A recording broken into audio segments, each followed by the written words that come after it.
get ready because we're about to start. And hello, everybody. Good morning. This is Teacher Alex again, coming with another episode of the Book Club. Bienvenidos todos, espero estén listos para practicar. Venimos acá al Book Club, al Club de Libros, donde estamos practicando. Oh, give me a second. Denme un segundo. Ahí salió mi doppelganger. Yeah, okay.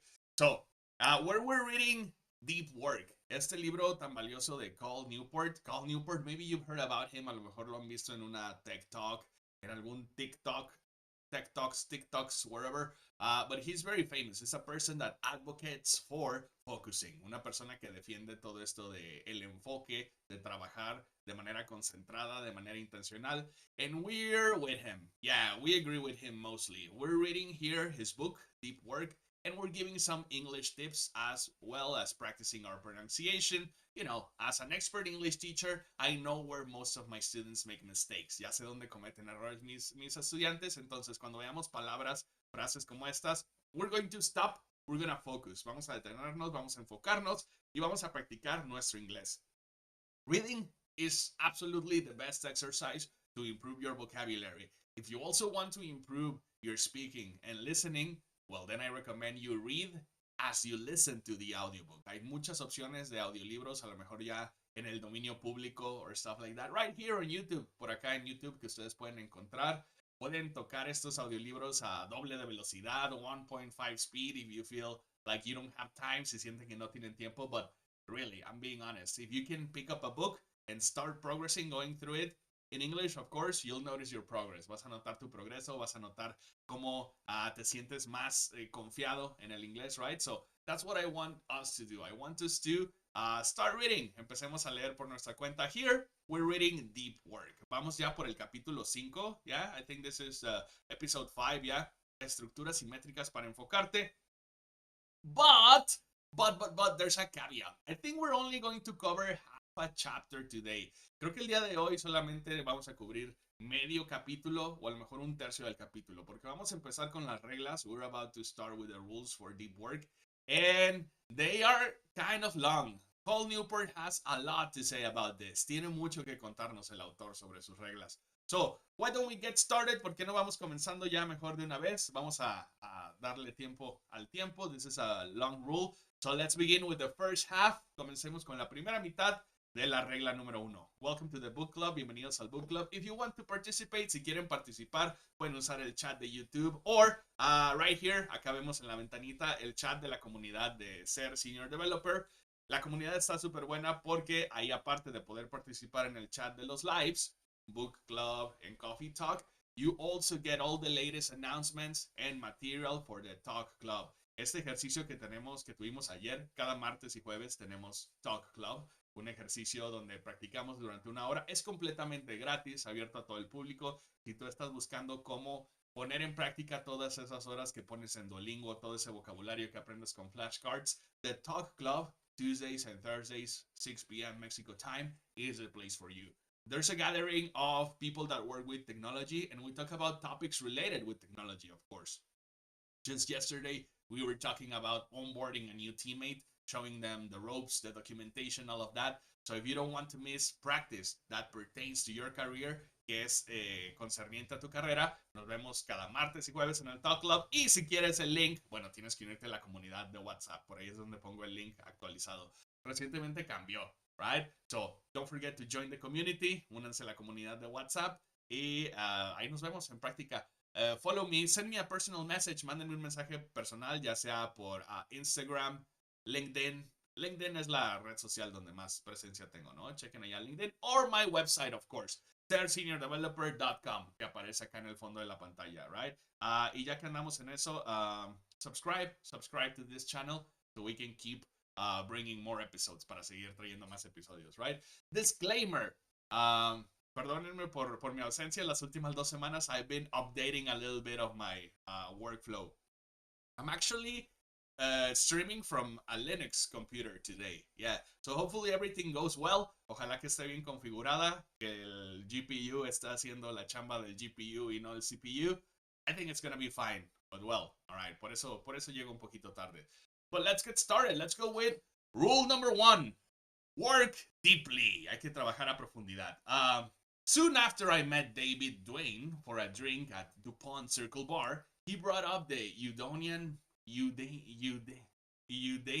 machine. The eudaimonia machine. Okay. He brought up. Esta frase, súper útil. We're gonna use it all the time. Quiere decir sacó a la conversación, ¿no? Sacó a la mesa. Trajo a la mesa. Yeah. Brought up esta máquina. Yeah. Dwayne is an architecture professor and therefore likes to explore the intersection between the conceptual and the concrete. Okay, we can say intersection, but we can also say intersection. All right?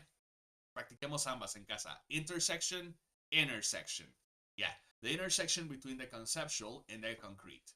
The eudaimonia machine is a good example of this intersection. The machine, which takes its name from the ancient Greek concept of eudaimonia, a state, aquí va la definición, a state in which you're achieving your full human potential. Okay, así se llama, eudaimonia. Okay, turns out to be a building. Yeah, turns out to be a building. The goal of the machine, David explained, is to create a setting where the users can get into a state of deep human flourishing, creating work that's at the absolute extent of their personal abilities. Okay, que llega al máximo de sus habilidades. It is, in other words, a space designed for the sole purpose of enabling the deepest possible deep work. I was, as you might expect, intrigued. Okay, sobre este concepto, cómo llegar al nirvana, el nirvana de los chambeadores, ¿no? Eudaimonia. Yeah, el nirvana es para los flojos. Eudaimonia para los realmente chambeadores. Yeah. As Dwayne explained the machine to me, he grabbed a pen to sketch its proposed layout. Mientras me explicaba, tomó una pluma, right? The structure is a one-story narrow rectangle made up of 5 rooms. Okay? Recuerden que story no siempre significa cuento, anécdota. Many times it also means un piso, de una planta, ¿no? Ajá, un edificio de una planta. Yeah. A one-story narrow rectangle angosto, made up of 5 rooms, placed in a line, one after another. Okay?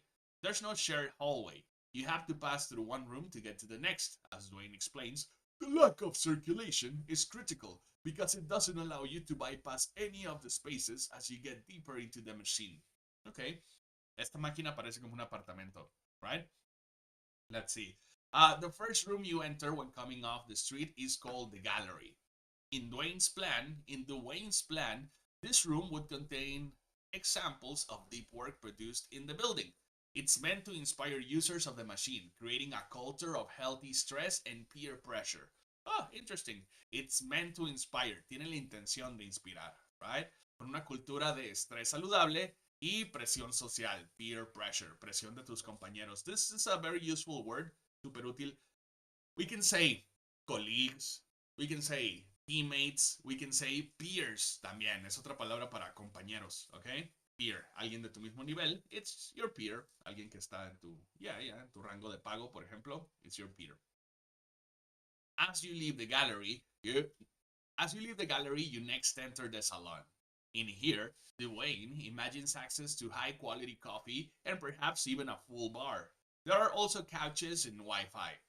The salon is designed to create a mood that hovers between intense curiosity and argumentation. This is a place to debate, brood, and in general, work through the ideas that you'll develop deeper in the machine. Okay, brood es algo así como dejar que se asienten las ideas, ¿no? Dejar, how do you say this? Fermentar, algo así, ¿no? Dejar fermentar las ideas. Brood, yeah. Let's see. Beyond the salon, you enter the library. This room stores a permanent record of all work produced in the machine, as well as the books and other resources used in this previous work. There will be copiers and scanners for gathering and collecting the information you need for your project. Dwayne describes the library as the hard drive of the machine. Okay. Let's repeat. Your project. Un acento un poquito más gringo, ¿no? Project, yeah. Okay. The hard drive of the machine, el disco duro de la máquina. Remember that this book is from 2016? Algo así, si no me equivoco, este libro es del 2018, 2016, right? So, it's kind of curious that they're still talking about copiers and scanners, right? Que todavía hablen de copiadoras y scanners, yeah? Okay. Let's see. The next room is the office space. It contains a standard conference room with a whiteboard and some cubicles with desks. The office, Dwayne explains, is for low-intensity activity. To use our terminology, this is the space to complete the shallow efforts required by your project. Dwayne imagines an administrator with a desk in the office who could help its users improve their work habits to optimize their efficiency. Ok. La siguiente sala es lo normal, ¿no? Para el shallow work. Como decíamos en otros episodios, shallow efforts, shallow work es todo este trabajo que se nota, que se ve que estás haciendo, but maybe it doesn't bring so much to the company. A lo mejor no aporta tanto a la compañía, right? Es más parecer ocupado que realmente estar aportando, right? Okay, let's see. I'll be right back. Ya vuelvo. Let's take a second.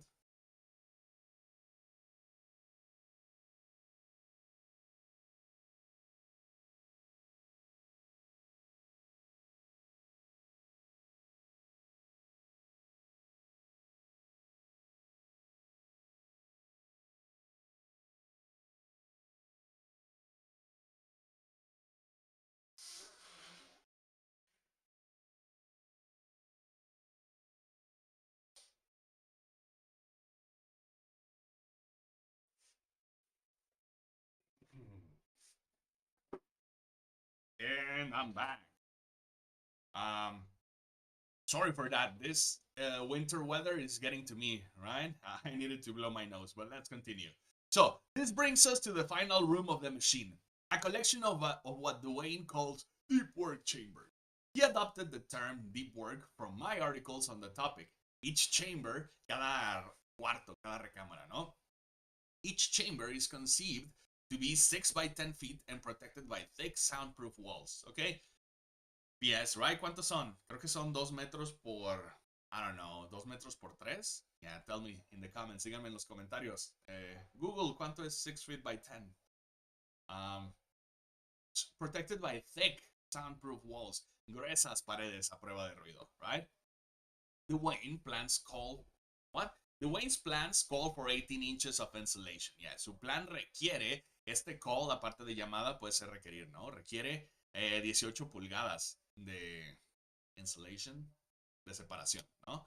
The purpose of the deep work chamber is to allow for total focus and uninterrupted workflow, Dwayne explains. He imagines a process in which you spend 90 minutes inside, take a 90-minute break, and repeat 2 or 3 times, at which point your brain will have achieved its limit of concentration for the day. Okay. Check that out, right? Buen tip, anota eso. Gemini. 3 sesiones de 90 minutos, right? De deep focus. Yeah, dicen los expertos que ese es el límite. Ok, so tomen nota para no desperdiciar esta oportunidad, ¿no? When you're in deep focus, yeah, no lo desaprovechen, yeah. For now, the eudaimonia machine exists only as a collection of architectural drawings. But even as a plan, its potential to support impactful work excites Dwayne. This design remains in my mind the most interesting piece of architecture I've ever produced, he told me. Interesting cómo la arquitectura también puede ser influenciada por estos temas de personal growth, right? It's really cool. Do you have an office that looks like this? ¿Alguien tiene alguna oficina que parezca, o a lo mejor que intentaron hacer a eudaimonia machine? Yeah, sounds good, right? I think, yeah, podríamos repasar esto, pero varios puntos importantes son, por ejemplo, a la entrada, ¿no? Tener gente ahí viendo cómo se trabaja bien a la entrada, right? Having the isolated room, of course. I think we're gonna read a lot. Vamos a leer mucho sobre eso de tener un lugar para el deep focus, para el deep work, right? Yeah, tener un switch entre estoy en el diario, estoy en el break y estoy en el tiempo de enfoque. But let's keep reading. Sigamos leyendo. In an ideal world, one in which the true value of deep work is accepted and celebrated, we'd all have access to something like the eudaimonia machine.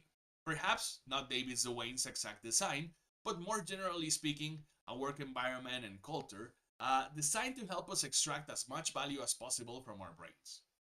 Yeah. Unfortunately, this vision is far from our current reality. We, instead, find ourselves in distracting open offices where inboxes cannot be neglected and meetings are incessant. Yeah, Ya, muchas oficinas hoy en día lucen cool, ¿no? Porque son abiertas, ajá, because you have different people working in the same room, right? Okay. By the way, let me see if I can turn up my volume. Thank you, Sergio. Déjame ver si puedo subir mi volumen. Thank you so much. Let's see. Let me try. Test, test, test. 1, 2, test. Okay. It might be. Test, test, test. 1, 2, 1, 2. Test, test, test. It might be that I'm using the wrong microphone. I'm not sure. Just a second. Properties.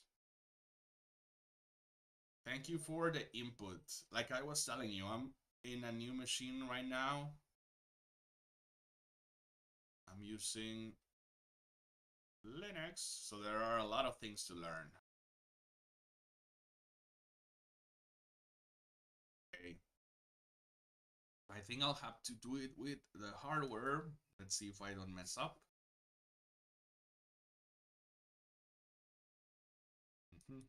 Just a second. Bear with me.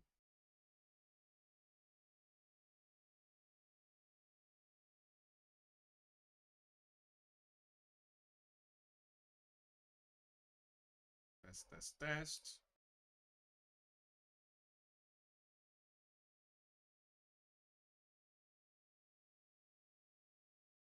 Okay. Wait a second.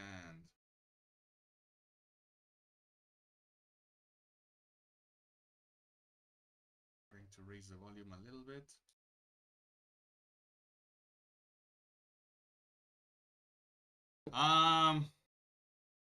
I mean, man, do I need to read the manual of my microphone? Give me just a second. Welcome to the book club live. Luckily, I have the manual right here. No, wrong manual.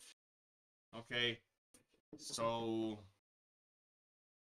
I don't know. I think I'll have to continue like this. You'll have to bear with me this time. Should be properties. Well, it's okay. All right. I'm sorry. We'll have to continue like this for now. You'll have to raise the volume. No, wait a second. I should be able to do it right here. It's just that I never do it. Oh, there we go. I think I'm up. Right?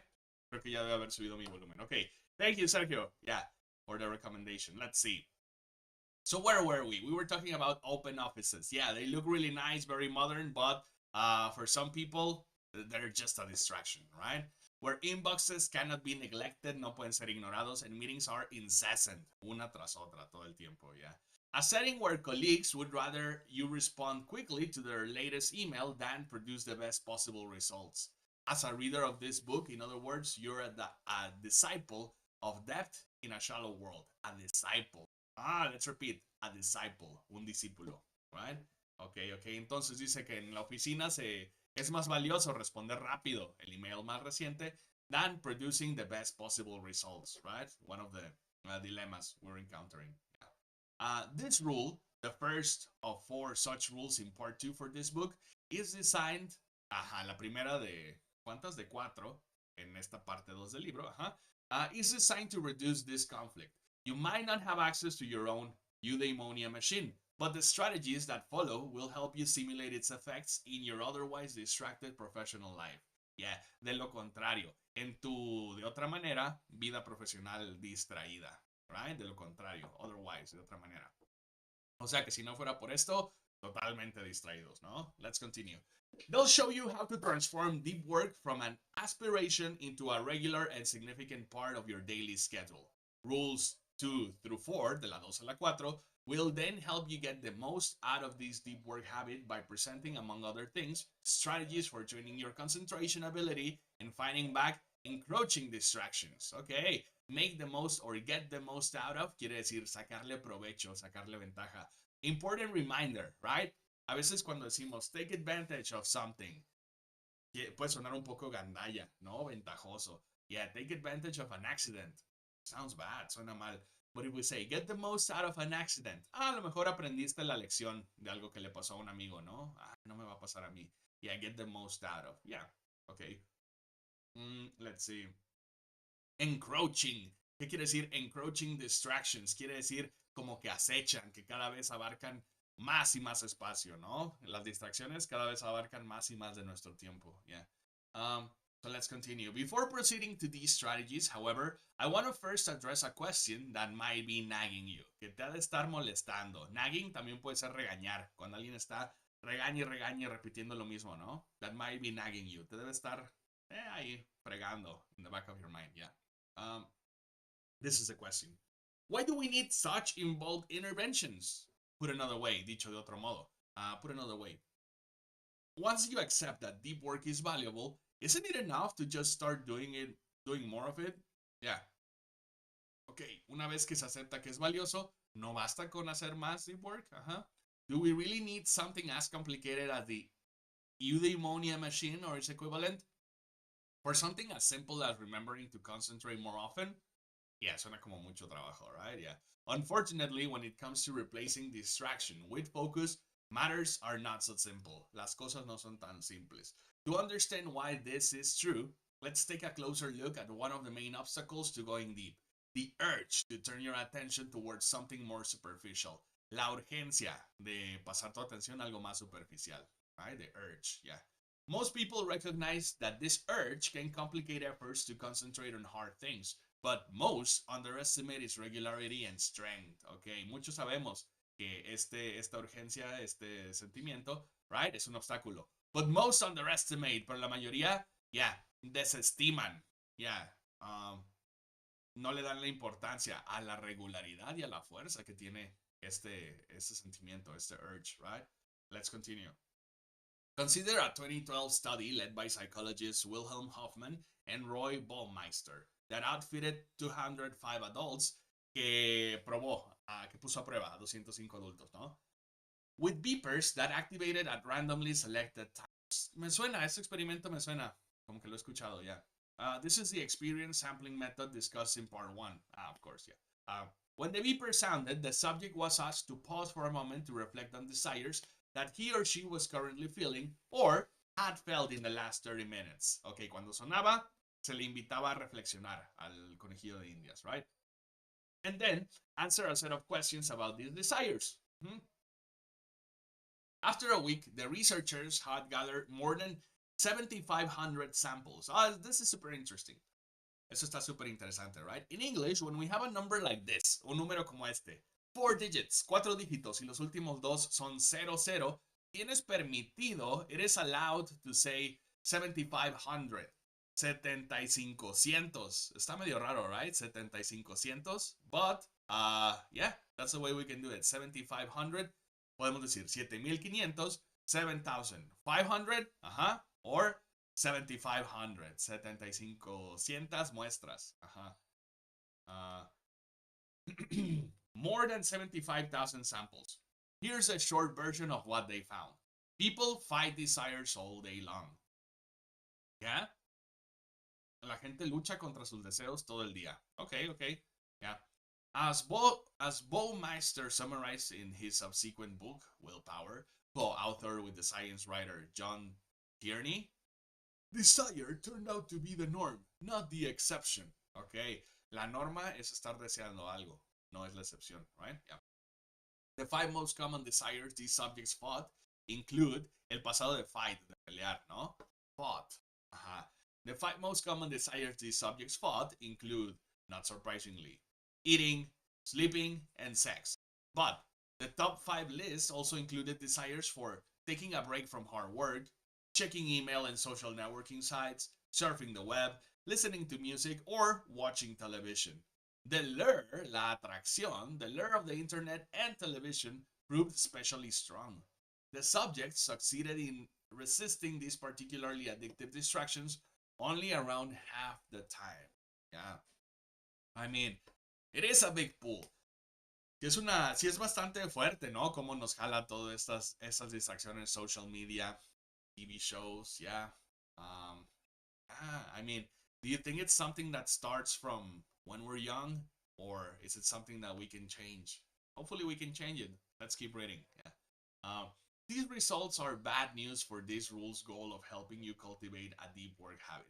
They tell us that you can expect to be bombarded with the desire to do anything, but work deeply throughout the day. And if you're like the German subjects from the Hoffman and Baumeister study, these competing desires will often win out.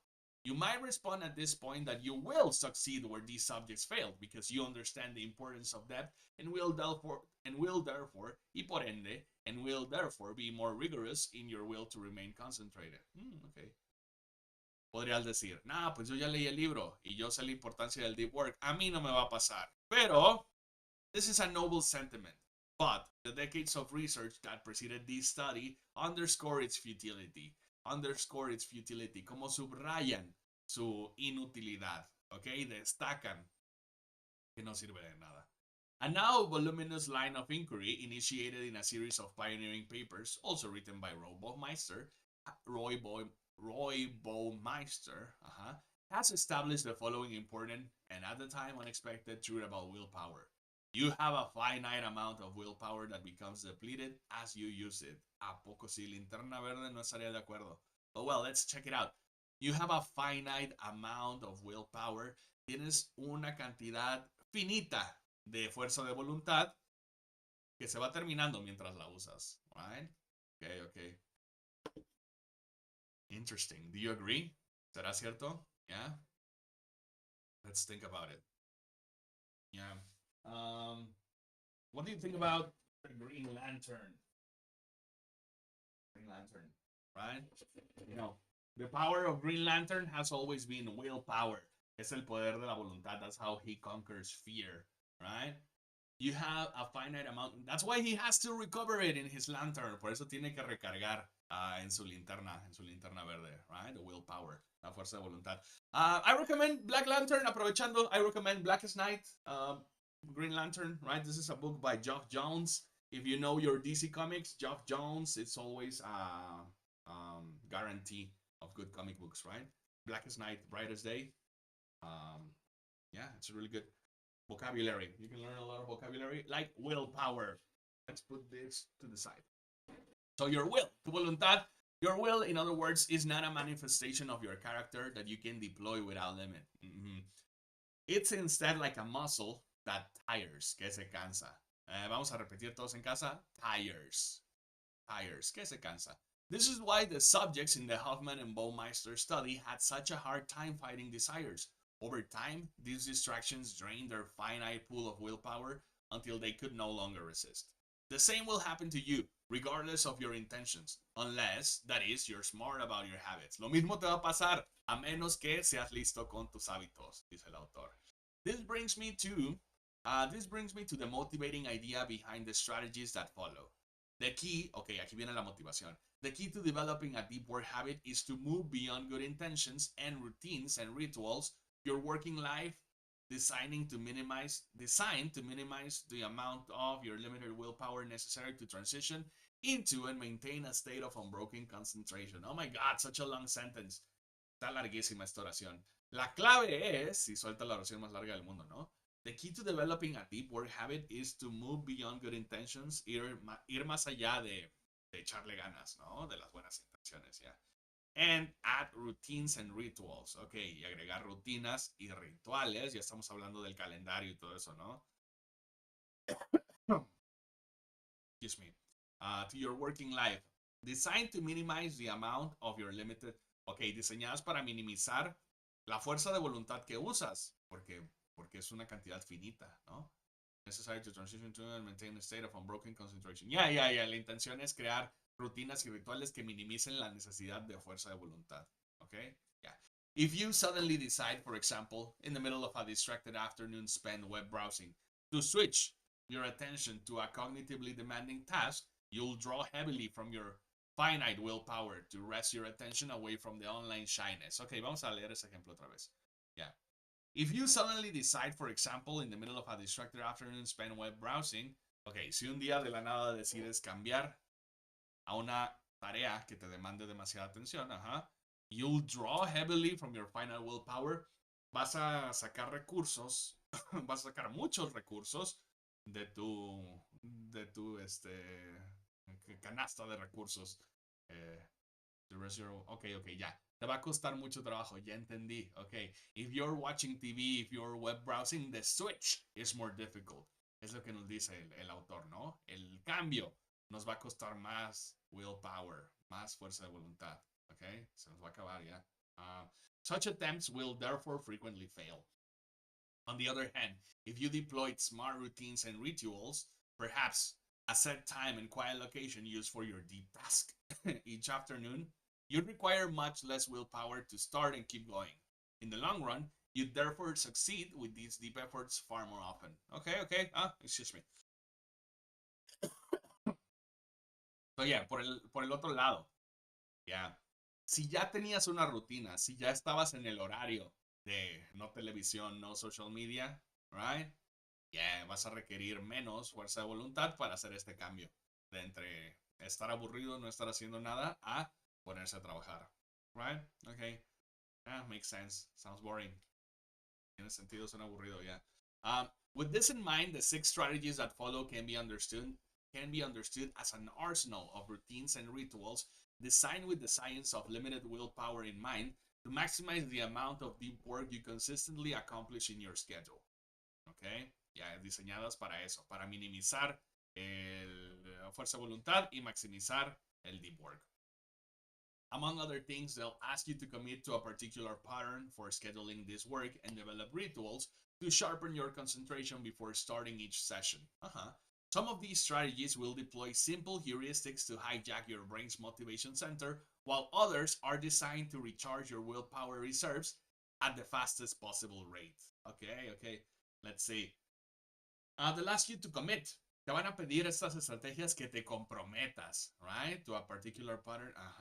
Yeah. Sharpen your concentration para afilar, para afinar. Literalmente sharp es filoso, ¿no? Sacar filo. Yeah. Hijack your brain's motivation center. Para tomar control. Hijack es como secuestrar el centro de decisiones, or what? El centro de motivación de tu cerebro, right? Hijack, yeah. Okay. You could just try to make deep work a priority, but supporting this decision with the strategies that follow, or strategies of your own devising, that are motivated by the same principles will significantly increase the probability that you succeed in making deep work a crucial part of your professional life. Ok, se puede nada más decir, ya voy a hacer deep work, yeah. Pero esas estrategias te ayudan a formar una parte, a que deep work forme una parte crucial, esencial de tu flujo de trabajo, right? So, let's check them out. Vamos a checar qué estrategias son. Just a little water break. Let's go.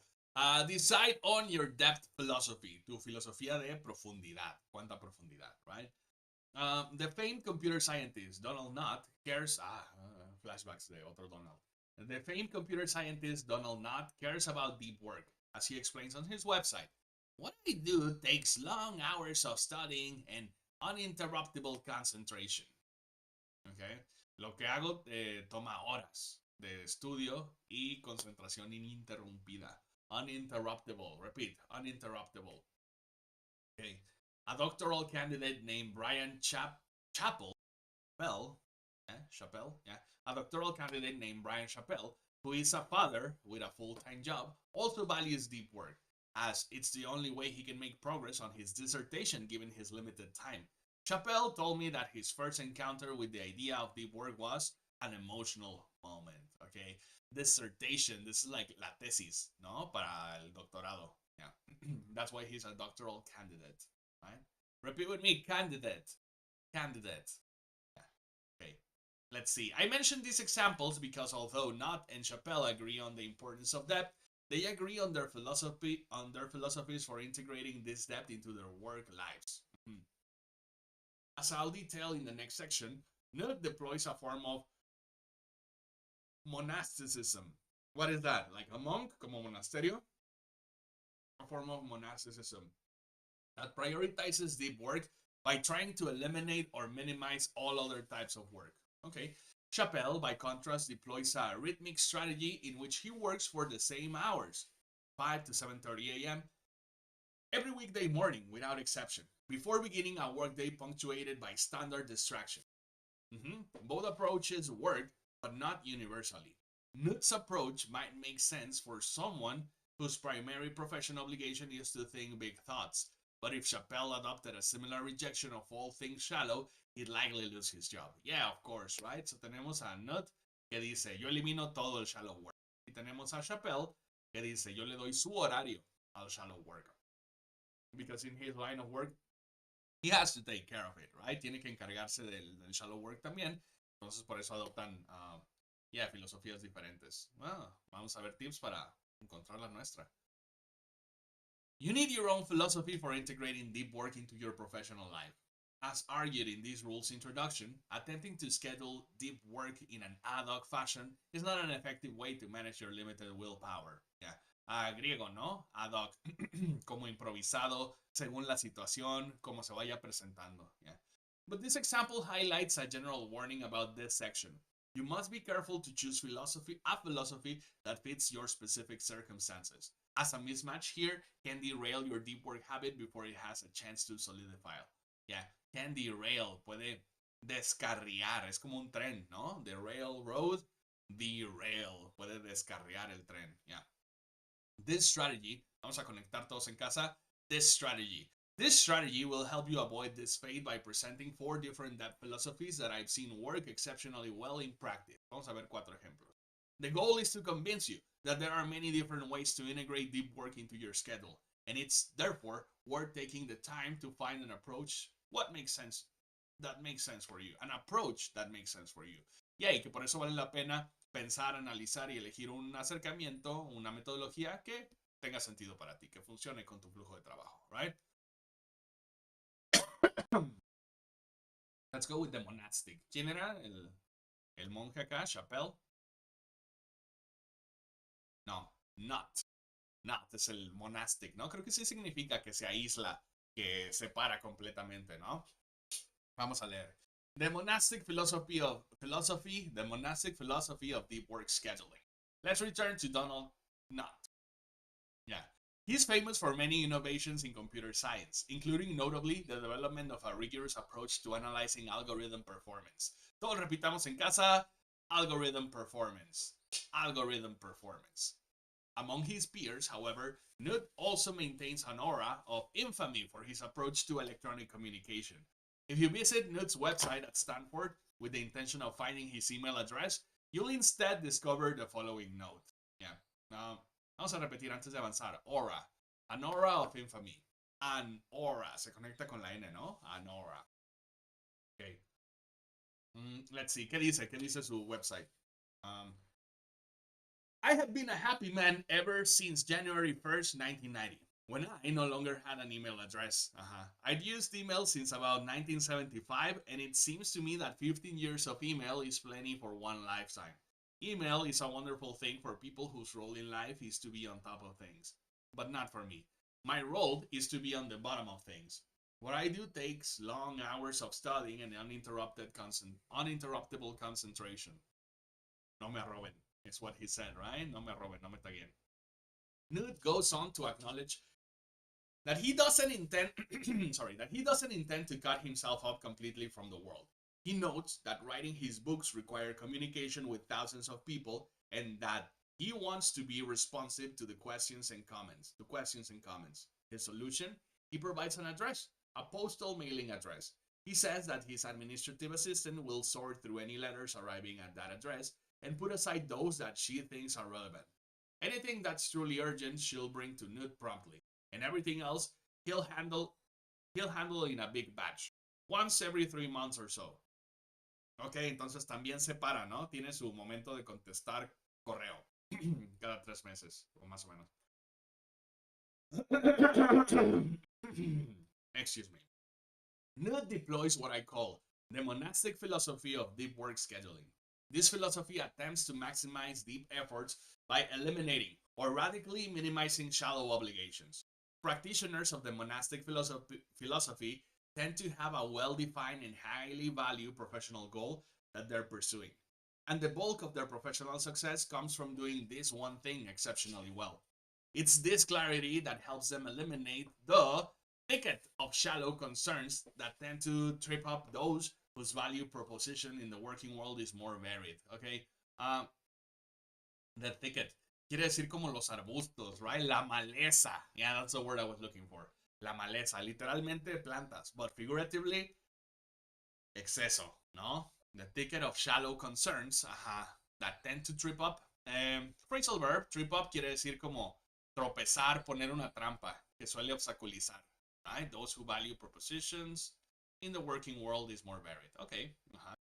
Nut, for example, explains his professional goal as follows. I try to learn certain areas of computer science exhaustively. Then I try to digest the knowledge into a form that is accessible to people who don't have time for such study. Okay, esa es su meta. Where was I? Trying to pitch Nut on the intangible returns of building an audience on Twitter, or the unexpected opportunities that might come through a more liberal use of email will fail, as these behaviors don't directly aid his goal to exhaustively understand specific corners of computer science and then write about them in an accessible manner. Yeah, yeah. Another person committed to monastic deep work is the acclaimed science fiction writer Neil Stephenson. If you visit Stephenson's author's website, you'll notice a lack of email or mailing address. We can gain insight into this omission from a pair of essays that Stephenson posted on his early website, posted on The Well, back in the early 2000s, and which have been preserved by the Internet Archive. Oh, very good. A shout out to the Internet Archive. Encontrando ahí libros y cosas viejas ya.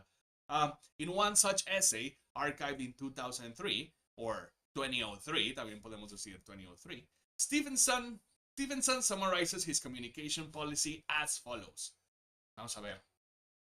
Persons who wish to interfere with my concentration are politely requested not to do so, and warned that I don't answer email, lest my communication policy's key message get lost in the verbiage.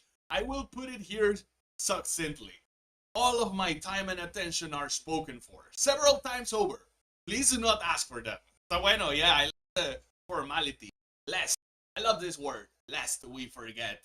One of the best albums in heavy metal history, lest we forget. Lest quiere decir algo así como, no vaya a ser que, ¿ok? No vaya a ser que, no vaya, o sea, en caso de que mi mensaje no sea claro por todo mi verborrea, verbiage, right? But lest is a good word. For example, when you're giving some warning, cuando estás dando una advertencia, puedes usar lest para hablar de la consecuencia, ¿ok? We need to review the code lest it breaks production. No vaya a ser que tire producción, ¿ok? Yeah. I need to check my calendar lest I'm forgetting some meeting. No vaya a ser que se me esté olvidando alguna reunión. Necesito checar mi calendario. Lest. I'm a fan of Lest. Lest We Forget by Marilyn Manson, one of the best albums in heavy metal history, like I said. Lest we forget. No nos vayamos a olvidar. Yeah. Okay. All right. Very good, very formal. I like his way of communicating that there's no communication. To further justify this policy, Stephenson wrote an essay titled, Why I Am a Bad Correspondent. At the core of his explanation for his inaccessibility is the following decision. The productivity equation is a non-linear one. In other words, this accounts for why I am a bad correspondent and why I very rarely accept speaking engagements. If I organize my life in such a way that I get lots of long, consecutive, uninterrupted time chunks, I can write novels. But as those chunks get separated and fragmented, my productivity as a novelist drops spectacularly. All right, the importance of having big chunks of time dedicated to deep work. La importancia de tener grandes piezas de trabajo profundo, right, para dedicarle, su tiempo. Let's see. Stephenson sees two mutually exclusive options. He can write good novels at a regular rate, or he can answer a lot of individual emails and attend conferences, and as a result produce lower quality novels at a slower rate. He chose the former option. Eligió la primera opción. This is classic in English when we say the former, lo antes mencionado. The latter, lo segundo mencionado. Okay, so he chose the former option. Eligió la opción primero mencionada, algo así, ¿no? He chose the former option. And this choice requires him to avoid as much as possible any source of shallow work in his professional life. This issue is so important to Stephenson that he went on to explore its implications, positive and negative, in his 2008 science fiction epic, Anathem, which considers a world where an intellectual elite live in monastic orders, isolated from the distracted masses and technology, thinking deep thoughts. Okay, yeah, so that's where it was coming from. De ahí venía esto de la monastic philosophy, right? El monasterio, del aislamiento. Yeah, separating from distractions. So that sounds interesting. Un ciencia ficción 2008, Anatema. We'll have to check it. Habrá que revisarlo, que checarlo. Yeah, let's see how it is. Let's continue. In my experience, the monastic philosophy makes many knowledge workers defensive. The clarity with which its adherents identify their value to the world, I suspect, touches a raw nerve for those whose contribution to the information economy is more complex. What? Vamos a analizar. Hasta aquí sí. En mi experiencia, o sea, a muchos de ustedes, a muchos de nosotros, los que estamos leyendo este libro, acuérdense, nosotros somos knowledge workers. Cuando digan knowledge workers, somos nosotros, ¿verdad? Que tenemos que enfocarnos en stuff like that, yeah. Entonces dice que esta filosofía usualmente nos pone a la defensiva, ¿no? ¿Cómo me voy a aislar? ¿Cómo me voy a separar? Yeah.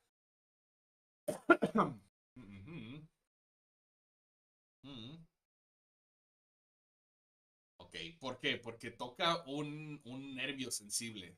Toca, ajá, una herida, algo así. Ujú. Cuya contribución, ¿por qué? Porque nuestra contribución a la economía de la información es más compleja. Alright. Ok, I'm not clear. Sigamos leyendo ya, todavía no me queda claro. Notice, of course, that more complex does not mean lesser. Más complejo no quiere decir menor calidad, ya. Yeah.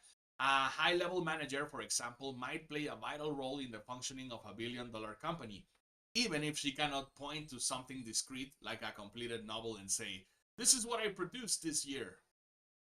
Interesante. Yeah. Of course, right? Yeah. Un gerente, un manager de alto nivel puede tener un rol vital, aunque no tenga algo tangible, una novela que diga, esto escribí el año pasado, ¿ya? Ajá. Therefore, the pool of individuals to whom the monastic philosophy applies is limited. Yeah, ok, entonces no aplica para todos, ya, por ejemplo, ese manager, ok. And that's okay. If you're outside this pool, its radical simplicity shouldn't evince too much envy. No debería evocar mucha envidia. Okay. On the other hand, if you're inside this pool, someone whose contribution to the world is discrete, clear, and individualized, then you should give this philosophy serious consideration, as it might be, pues puede que sea the deciding factor between an average career and one that will be remembered. Okay, interesting. Let's click on the link. Vamos a darle click al link. Vamos a ver si no nos lleva muy lejos. ¿Qué dice? Supporters of open office plans. Is that it? Si es este el our link. I don't know, man. I don't think it is. Let's go back. Creo que no aplica lo que estamos leyendo. Volvamos. Sí, broken links. The bimodal philosophy of deep work scheduling. Ok, vamos con la siguiente filosofía. Tenemos the monastic, que es separar, dar tiempo específico en nuestro calendario para... Ajá. Tenemos the monastic approach, which is split things, right? Give a specific calendar time slot for shallow work. Poner un espacio en nuestro calendario cada mes, cada semana para dedicar a shallow work, ¿no? Mantener separado. Monastic. Let's go with the next one. The bimodal philosophy of deep work scheduling. Let's see. This book opened with a story about the revolutionary psychologist and thinker Carl Jung. In the 1920s, Carl Jung. I hope my noise canceling is working fine. That was funny. In the 1920s, at the same time that Jung was attempting to break away from the strictures of his mentor, Sigmund Freud, el mentor Sigmund Freud, okay, he began regular retreats, retiros de irse al campo, ¿no? He began regular retreats to a rustic stone house he built in the woods outside the small town of Bollingen. When there, Jung would lock himself every morning into a minimally appointed room to write without interruption. He would then meditate and walk in the woods to clarify his thinking in preparation for the next day's writing. These efforts, I argued, were aimed at increasing the intensity of Jung's deep work to a level that would allow him to succeed in intellectual combat with Freud and his many supporters. Okay, esa era la intención, ¿no? Separarse, prepararse ya. In recalling this story, al volver en esta historia, in recalling this story, I want to emphasize something important. Jung did not deploy a monastic approach to deep work. Donald Nutt and Neil Stephenson, our examples from earlier, attempted to completely eliminate distraction and shallowness from their professional lives. Jung, by contrast, sought this elimination only during the periods he spent at his retreat. Okay, the past of seek, buscar, sought, right? Kind of like fought, decíamos hace rato, pelear, fought, the past of seek, sought, buscó. The rest of Jung's time was spent. Ok, so lo que nos dice es que él lo hace al contrario, ¿verdad? Él, en vez de designar tiempo para las cosas de distracción, él designa tiempo para el deep focus, right? Lo hace al contrario. The rest of Jung's time was spent in Zurich, where his life was anything but monastic. He ran a busy clinical practice that often had him seeing patients until late at night. He was an active participant in the Zurich coffee house culture, and he gave and attended many lectures in the city's respected universities. Einstein received his doctorate from one university in Zurich and later taught at another. He also, interestingly enough, knew Jung, and the two shared several dinners to discuss the key ideas of Einstein's special relativity. Jung's life in Zurich, in other words, is similar in many ways to the modern archetype of the hyper-connected digital age knowledge worker. Replace Zurich with San Francisco and letter with tweet. And we could be discussing some hotshot tech CEO. Okay. Entonces, ya no estamos en el monastic philosophy, right? We're in the, what? A híbrido, right? Yeah, so there's a time and place. Hay un lugar y tiempo que Carl Jung destina a hacerse monje, right? Pero cuando está de vuelta en la ciudad, toma de vuelta su ritmo de vida usual. Okay? Jung's approach is what I call the bimodal philosophy. No es hybrid, it's the bimodal philosophy of deep work. This philosophy asks that you divide your time, dedicated some clearly defined stretches to deep pursuits, and leaving the rest open to everything else.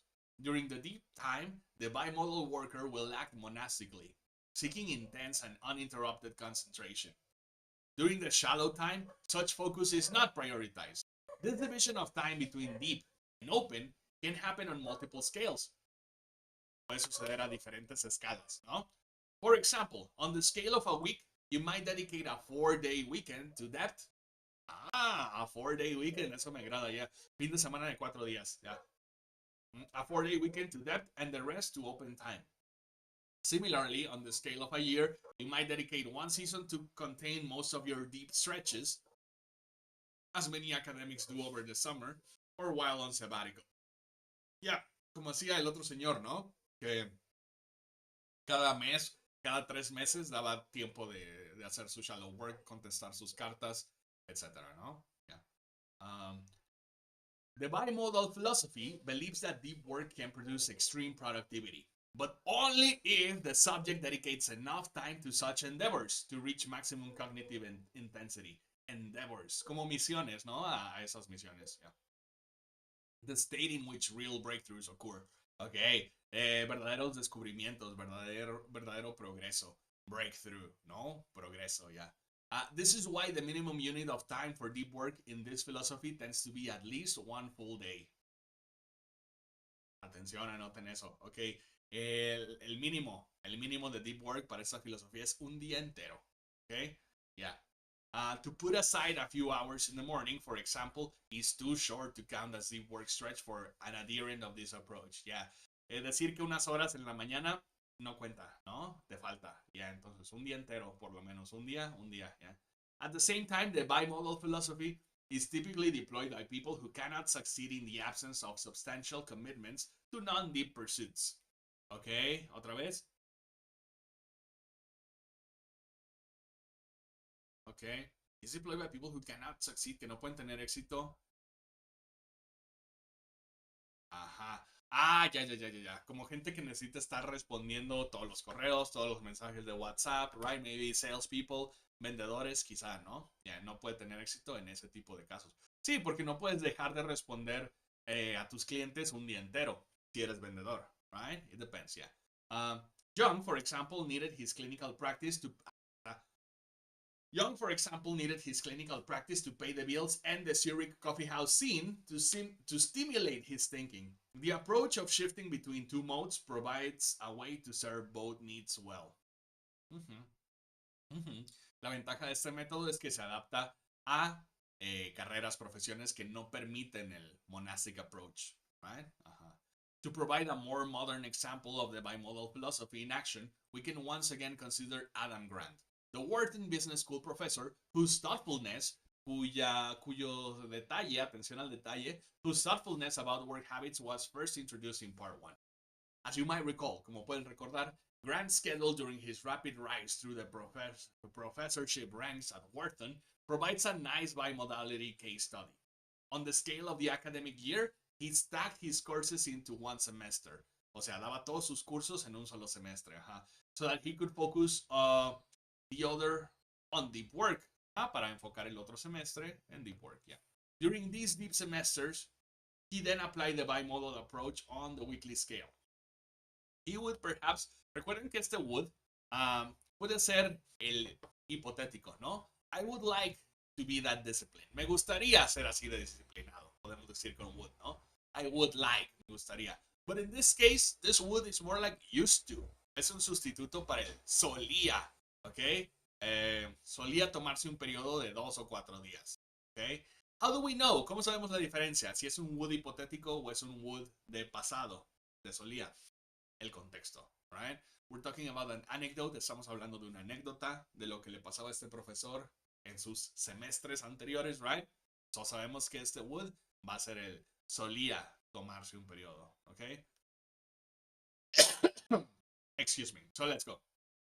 He would perhaps once or twice a month take a period of 2 to 4 days to become completely monastic. He would shut his door, put an out-of-office autoresponder on his email, and work on his research without interruption. Outside of these deep sessions, Grant remained famously open and accessible. In some sense, he had to be. Tenía, por su trabajo, ¿no? Hasta cierto punto tenía que estar disponible, no podía aislarse totalmente. His 2013 bestseller, Give and Take, promotes the practice of giving your time and attention without expectation of something in return, as a key strategy in professional advancement. Okay, yeah, dar tu atención sin esperar nada a cambio. Es la filosofía. Those who deploy the bimodal philosophy of deep work admire the productivity of the monastics, but also respect the value they receive from the shallow behaviors in their working lives. Okay, respetan la disciplina, pero también dicen, es que me sirve no ser tan monastic, right? Perhaps the biggest obstacle to implementing this philosophy is that even short periods of deep work require a flexibility that many fear they lack in their current positions. If even an hour away from your inbox makes you uncomfortable, then certainly the idea of disappearing for a day or more at a time will seem impossible. You know, this is true because sometimes, it's so true, sometimes when you come back, cuando regresas, your inbox is full and disorganized, your messages are it's hard to prioritize. Es difícil priorizar cuando uno vuelve después de su escapadita monástica, ¿no? Yeah. But I suspect bimodal working is compatible with more types of jobs than you might guess. Earlier, for example, I described a study by Harvard Business School, Professor Leslie Perlow. Earlier, for example, I described a study by Harvard Business School professor Leslie Perlow. In this study, a group of management consultants were asked to disconnect for a full day each work week. Un día entero cada semana laboral. The consultants were afraid the client would rebel. Se rebelara. It turned out that the clients didn't care. As Young, Grant, and Perlow's subjects discovered, people will usually respect your right to become inaccessible if these periods are well defined and well advertised. And outside these stretches, you're once again easy to find. Okay, nos dicen, lo que encontramos en este estudio es que a la gente no le importa que te pongas no disponible en horarios determinados con su aviso correspondiente y pues que cuando sí estés disponible, en realidad sí estés disponible, right? En ese caso, yeah, no es que el cliente se te vaya a revelar, no, they respect. Ese estudio encuentra que respetan, right? Okay.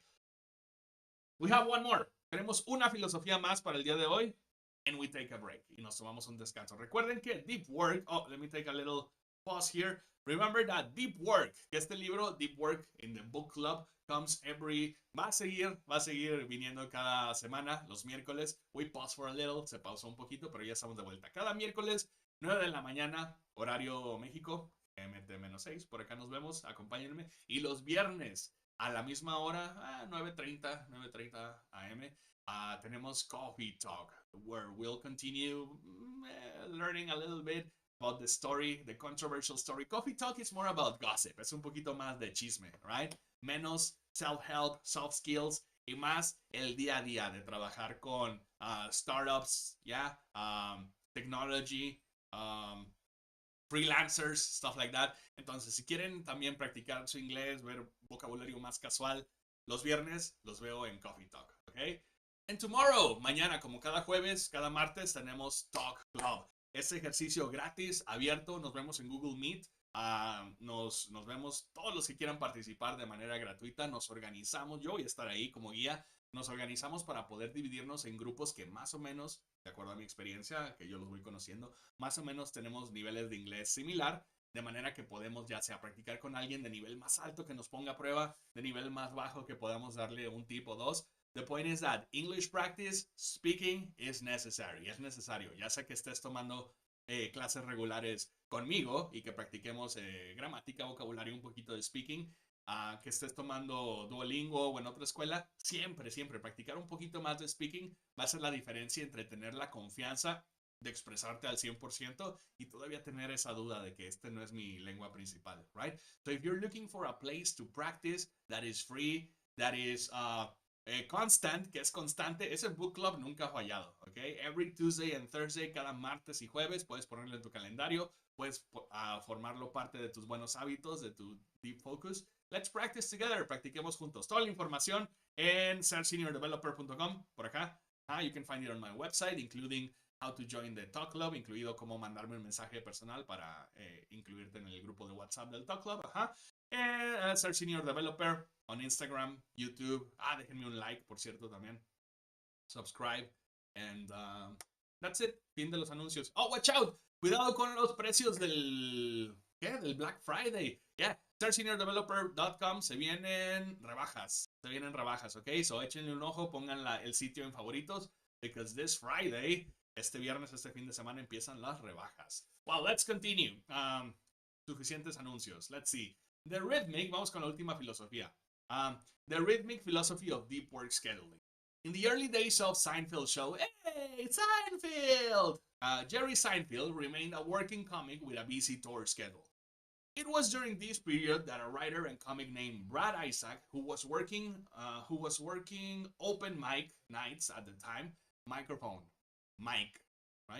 Open mic nights at the time, ran into Seinfeld at a club waiting to go on stage. As Isaac later explained in a now classic Lifehacker article, ya sé que no es Seinfeld, pero vamos a hacer voz de Seinfeld. I saw my chance! I had to ask Seinfeld if he had any tips for a young comic. What he told me was something that would benefit me for a lifetime. Seinfeld began his advice to Isaac with some common sense, noting. Aquí va, ahora sí. The way to be a better comic was to create better jokes, and then explaining that the way to create better jokes was to write every day. Seinfeld continued by describing a specific technique he used to help maintain this discipline. Oh, no. Qué ganas de quitarle lo gracioso a los chistes, right? Yeah. Sorpresa. Tras bambalinas, incluso los cómicos más graciosos tienen que ser súper disciplinados, right? Yeah. I mean, one of the best comics that I know hates video games. Bueno, he loves video games, but he stays away from video games, right? Purposefully, a propósito, dice, no, yo no juego videojuegos porque me encantan and I would waste all my time, right? So, big discipline. Sí, creo. Mucha disciplina en esto de la comedia. Let's see. He keeps a calendar. Seinfeld keeps a calendar on his wall. Every day that he writes jokes, he crosses out the date on the calendar with a big red X. After a few days, you'll have a chain, Seinfeld said. Just keep at it, and the chain will grow longer every day. You'll like seeing that chain, especially when you get a few weeks under your belt. Your only job next is not to break the chain. Yeah. This chain method, as some now call it, soon became a hit among writers and fitness enthusiasts, communities that thrive on the ability to do hard things consistently. For our purposes, it provides a specific example of a general approach to integrating that into your life. The rhythmic philosophy. Por eso se llama así. The rhythmic philosophy. This philosophy argues that the easiest way to consistently start deep work sessions is to transform them into a simple, regular habit. The goal, in other words, is to generate a rhythm for this work that removes the need for you to invest energy in deciding if and when you're gonna do deep work. You're gonna go deep. Ya, entonces, si ya tienes tu rutina, si ya sabes que de a fuerza te toca todos los días, ya no necesitas como que esa fuerza de voluntad, ¿no? Si lo ves como una obligación, ya no necesitas decidirte. Yeah. The chain method is a good example of the rhythmic philosophy of deep work scheduling because it combines a simple scheduling heuristic, do the work every day, with an easy way to remind yourself to do the work, the big red X's on the calendar. Yeah. Another common way to implement the rhythmic philosophy is to replace the visual aid of the chain method with a set starting time that you use every day for deep work. In much the same way that maintaining visual indicators of your work progress can reduce the barrier to entry for going deep, eliminating even the simplest scheduling decisions, such as when during the day to do the work, also reduces this barrier. So, mejor que nada, tener una hora designada, ¿verdad? Yeah. Es hora de escribir chistes, yeah. Consider the example of Brian Chappell, puros comediantes, Seinfeld, Chappell, the VC doctoral candidate I introduced in the opening to this strategy. Chappell adopted the rhythmic philosophy of deep work scheduling out of necessity, por necesidad, out of necessity, por necesidad, right? Good expression. Buena frase. Around the time that he was ramping up his dissertation writing, cuando iba subiendo de velocidad, ¿no? La escritura de su tesis, yeah. He was offered a full-time job at a center on the campus where he was a student. Professionally, this was a good opportunity, and Chappell was happy to accept it. But academically, a full-time job, especially when coupled with the recent arrival of Chappell's first child, made it difficult to find the depth needed to write thesis chapters.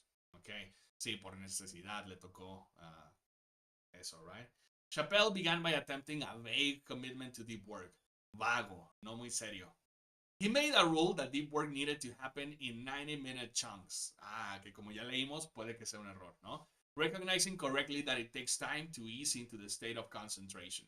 Dándose cuenta que toma tiempo entrar en el, como dormir, ¿no? Ya, no es nada más a dormir, ya. And he decided he would try to schedule these chunks in an ad hoc manner whenever appropriate opening in his schedule arose. Okay, ad hoc, digamos que según se presente la ocasión.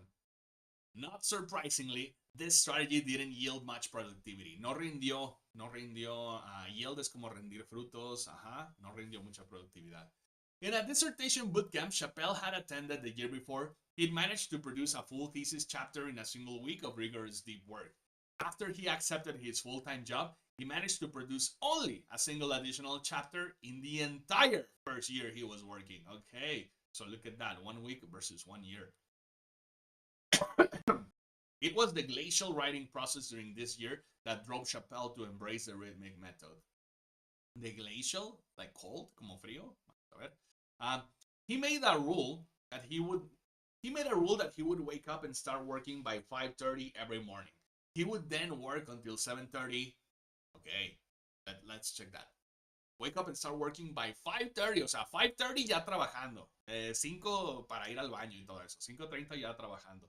And go to work, okay, make until 7:30. 2 horas. Make breakfast and go to work already done with his dissertation obligations for the day. Pleased by early progress, he soon pushed his wake-up time to 4:45 to squeeze out even more morning time. Okay. When I interviewed Chappell for this book, he described his rhythmic approach to deep work scheduling as both astronomically productive and guilt-free. That's Dave Chappelle, I think. His routine was producing 4 to 5 pages of academic prosa, per day, and was capable of generating drafts of thesis chapters at a rate of 1 chapter every 2 or 3 weeks. Okay. Todavía mucho trabajo, but yeah. A phenomenal output for someone who also worked a 9 to 5 job. Who's to say that I can be that prolific? He concluded. Why not me? Porque hay que levantarse muy temprano, yeah. The rhythmic philosophy provides an interesting contrast to the bimodal philosophy. It perhaps fails to achieve the most intense levels of deep thinking sought in the day-long concentration sessions favored by the bimodalists. The trade-off, however, el sacrificio, o sea, sin embargo, el sacrificio, is that this approach works better with the reality of human nature, right? Yeah. Esto del ritmo funciona mejor con nuestro ritmo de vida, yeah. By supporting deep work with rock-solid routines that make sure a little bit gets done on a regular basis, the rhythmic scheduler will often log a larger total number of deep work hours per year. Ok. Al final esta persona, este deep worker, que usa el método de ponerlo en su calendario, aunque sea 1 hora y media, 2 horas, va a lograr un interés compuesto al final del año más grande que el que le dedica una semana a irse a su cabaña en Francia, right? I think we're almost done. Ya casi terminamos. Let's see. Last paragraph. The decision between rhythmic and bimodal can come down to your self-control in such scheduling matters. Depende de tu disciplina, yeah? If you're called young and are engaged in an intellectual dogfight with Sigmund Freud supporters, you'll likely have no trouble recognizing the importance of finding time to focus on your ideas. Solo tienes que hacer eso, yeah? On the other hand, if you're writing a dissertation with no one pressuring you to get it done, the habitual nature of the rhythmic philosophy might be necessary to maintaining progress. Es cierto, ¿no? Acá tenía la presión de ser mejor que Sigmund Freud o estar a la altura. Y acá no tienes ninguna presión. So, el método rítmico puede mencionar mucho mejor. Yeah, tú mismo te presionas. For many, however, it's not just self-control issues that bias them, que los sesga. Esa palabra, sesgo o sesgar, that bias them toward the rhythmic philosophy. But also the reality that some jobs don't allow you to disappear for days at a time when the need to go deep arises. For a lot of bosses, the standard is that you're free to focus as hard as you want, so long as the boss's emails are still answered promptly. This is likely the biggest reason why the rhythmic philosophy is one of the most common among deep workers in standard office jobs. Creo que es el que nos va a gustar también, okay? So, that's it. We checked 3 methods. Checamos 3 filosofías el día de hoy. The monastic, that means isolating, significa aislarse, ¿no? Dedicar un tiempo del año, un tiempo del mes completamente a deep work, right? The bimodal, que es combinar un poquito, ¿no? Your daily life with chunks of deep work. And rhythmic, que es más de disciplina, designar cierta cantidad de progreso a cierta hora del día, right? And keep compounding it, y seguir agregando interés compuesto. All right, really interesting. We're not done with this chapter. No hemos terminado con este capítulo. Of course, nos sigue faltando la siguiente filosofía. The journalistic philosophy of deep work scheduling, right? Journalistic será como de reportero o como de llevar un diario. Vamos a analizarlo en la siguiente sesión. So, I'll see you next week. Nos vemos la siguiente semana. Same time, 9 a.m. Mexico time, to continue with the book club. También nos vemos el viernes, 9:30 a.m. Mexico time, para ver lo del Coffee Talk, seguir viendo qué pasa en la historia, ir viendo más vocabulario informal sobre freelancers, startups, stuff like that. Viernes 9:30. Y claro, si lo que ustedes quieren es no más práctica asíncrona, sino estar ahí, estar presente, tener un maestro, tener una guía que los ayude, nos vemos en el Talk Club. Nos vemos mañana, los jueves, y cada martes y jueves, 6 p.m. horario México. Pueden encontrar toda la información para unirse a clases en serseniordeveloper.com. Pueden mandarme un mensaje en Instagram. Also, follow me on YouTube, subscribe, right? All of that. And thank you very much. Thank you very much for learning with me. Nos vemos. Espero nos veamos en el Talk Club very soon. Muy pronto. Okay? See you next episode. Bye-bye. Have a great day. Have a great morning. See you later.